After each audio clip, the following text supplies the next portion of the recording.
Hello there and welcome to another preview. Hope you guys are doing well on this Sunday morning. It is going to be Liverpool versus Chelsea today on Super Sunday, or as I like to call it, dressing gown Sundays, which is just how it is in my house. Anyway, hope you're having a good day and hope it is going to be a great day for Liverpool because this is undoubtedly a massive game. Every single one of our games, and from now until the end of the Premier League season, is massive. But this is going to be one of the most difficult ones, I believe. Now, I've spoken to a couple of, family friends and some other friends as well that actually think, that we're gonna turn Chelsea over and we're gonna roll them over 3-0. And I really don't understand where that mentality comes from because Chelsea are not an easy team to play against at the worst of times. So when Chelsea are in a bad run of form or anything like that, they're not the easiest team to play against anyway when they come up against a big team. People will point to, just going to change that there we go. People will point to Manchester City absolutely trouncing Chelsea 6-0 and think that we're going to go and do the same. At that point, I don't know if Chelsea were in a good run of form or not when they came up against City. But even so, we don't play the same way as City do. We have our own way of playing, and most likely it will end up being a difficult game, a very tight game that will probably only be decided by a goal either way. And, I'm hoping that obviously Liverpool can pull this one over the line. I believe that we can do it. I have full belief that we can go out there and get a good result against Chelsea. I just don't believe it's going to be as easy as some people think it is. It's always one of those things. Some of these teams turn it on against the bigger teams. And it's not like Chelsea are fighting for nothing in the Premier League. They're still fighting to try, the top four battle is an absolute battle at the moment. There's only about maybe, 4 or 5 points in it between four different teams from number 6 and number 3 in the Premier League. There's not a lot in it, and they're all fighting to get into that top 4 because they have to then, if they don't make top 4, they have to win the Europa League. And while they look like one of the favourites, if not the favourite to win the Europa League, you want to have a bit of a backup in case something goes wrong. And they want to make sure that they hit top 4 as well. So they're going to be fighting as well. Looks like Eden Hazard is going to come back into form. A man that has, he's dealt us some troubles already this season when we came up against them in I think it was the Capital One Cup, and we got knocked out of that one, and it was a goal of his that did it. The only time we've been beaten at Anfield this season, which was then against Chelsea. Now, we had a much changed team that day, and obviously I think it was 2-1 on the day. Quite a much changed team. The last time we came up against them in the Premier League at Stamford Bridge, yes, we did get a draw, but it was again, in my opinion, quite a lucky draw. Daniel Sturridge with an absolute firecracker of a goal to pull out the 1-1 draw there. And to be honest, I do think that we can go out there and get the win.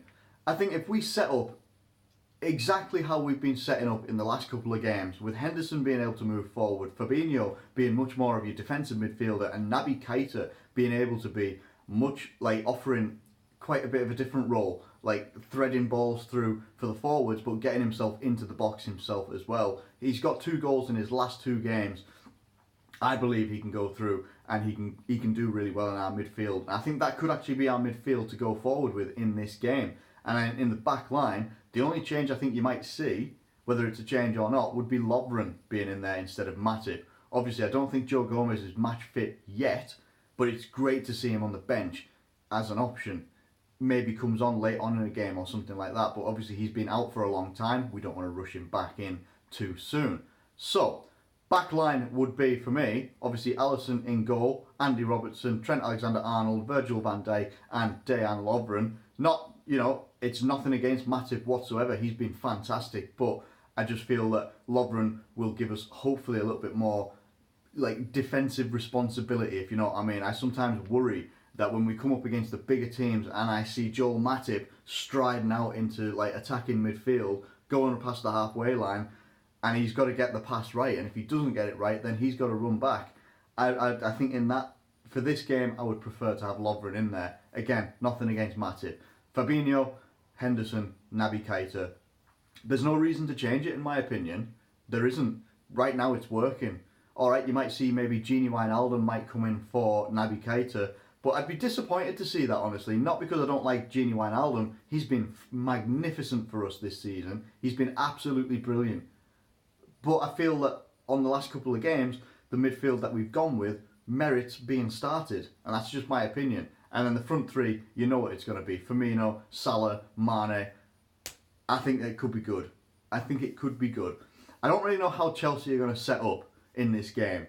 I think they've been going with more of a back four this season, which I don't think benefits them overall. I think they would have benefited much more from the three-back system with wing-backs, which is what would probably get the best out of Alonso and would get the best out of David Luiz as well, because he can then just stride into midfield like I'm talking about Joe Matip, but David Luiz can actually do that, spread balls, you know, hit long-range shots and stuff like that, and you've still got two centre-backs there. Look, I don't know how they're going to set up, and it's, you know, I don't really care how Chelsea set up. You've got to keep Hazard quiet, because if you keep Hazard quiet, you kind of shut out a lot of what Chelsea can do. I don't know if they're going to go and maybe throw a bit of a curveball and they're going to start someone like Hudson-Odoi, who could cause some problems as well as a young lad, fearless. He'll have that about him as well. And whether they go, he seems to prefer going with Higuain over Olivier Giroud, which I would have, you know, the Premier League experience, you'd lean towards Giroud. He would probably be more of a danger man, and Giroud has a good record against Liverpool, it has to be said, when he was at Arsenal. But if you shut down Hazard and we stop him being able to do all the cuts inside, getting in the box and, you know, dribbling all around our players, if we can stop that, then you do stop a lot of the sources of what Chelsea can do. And if you stop that, then maybe we'll actually have a good chance of winning this game. I'm probably a bit more pensive about this game than a lot of people are, just because I know how much it means. You know, obviously people talking about Gerrard's slip, there's articles left, right and centre about Gerrard's slip. It was 5 years ago, man. It was 5 years ago. Like, you know, I have this mentality, not a lot of people do have it. After things happen, whether it's a good thing or a bad thing, I'm over it by the next day. I am. That's just what I'm like. So people mention Gerrard slipping that, and it's like, yeah, well, Gerrard's not playing for us right now. Rodgers isn't our manager, and it's a completely different team, apart from maybe a handful, a couple of players that are still here, like Henderson. So for me, it's not even it's a non-starter. Make your articles, make your comments, make your videos about Gerrard's slip being a contributor to Jurgen Klopp's season 5 years later. Hey, all power to you. You do what you need to do. You say what you need to say. Because for me, it's got nothing to do with it. It really doesn't. We're going to come out there and we're going to try and do our best. That's all we can do, and it's all we can expect. It really, really is. You know, we're not going for a title like Man City are. We're going for a title in our own way. We don't play the stupid, not stupid, we don't play the absolute, you know, tear teams apart football like Man City do. We don't. We play our own brand of football, and we can tear teams apart, but we're probably going to make it a bit difficult as well. You know, there's going to be lapses in concentration. There's going to be times we give the ball away in silly areas. But we have to make sure that when we go forward with likes of Henderson moving us forward, with Fabinho being our defensive rock and Keita unlocking defences as well, and with the front three hopefully flowing and in form, hopefully we can go out there and get a good victory. But I just believe it's going to be a lot tighter than people seem to think. 3-0 to Liverpool is not a scoreline that I envisage. If it happens, great, fantastic, I'm all over that. Absolutely I am, but I just don't see it happening. I see it being much more of a 1-0, 2-1 sort of victory for either team. And I'm going to say that. I feel it's going to be 2-1 either way. I'm pulling for Liverpool to be the victors, and I fully believe that we can be the victors.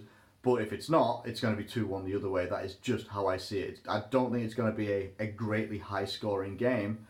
It's going to be tight. It's going to be difficult. Both teams are going to have to work hard, and both teams are going to have to be creative and clinical. And I'm hoping that Liverpool get the victory in this one, because we need it. Any slip up here, like a draw or a loss, the title is City's. That's the reality. The title is City's if we draw or lose. Unless they somehow lose or draw against Crystal Palace, that's just the reality of the situation. So, I'm going for a 2-1 Liverpool. Let me know what you think in the comments below. Who's going to be starting for us? Who's going to be lining up for Chelsea? And how do you see the result going down by the end of the day? 4:30 is kick-off at Anfield. Hopefully, I'll be able to watch it as well because I'm going to see a film. I'm going to see Shazam. So I'm hoping that starts at 2:30. Hoping that I can get home in time to watch it. If not, I'll miss like the first maybe 15-20 minutes. Fingers crossed it's not game over by then. Anyway, if you've enjoyed this video, please do like it and subscribe if you're new around here. Thank you ever so much for watching, as always, and I will catch you later.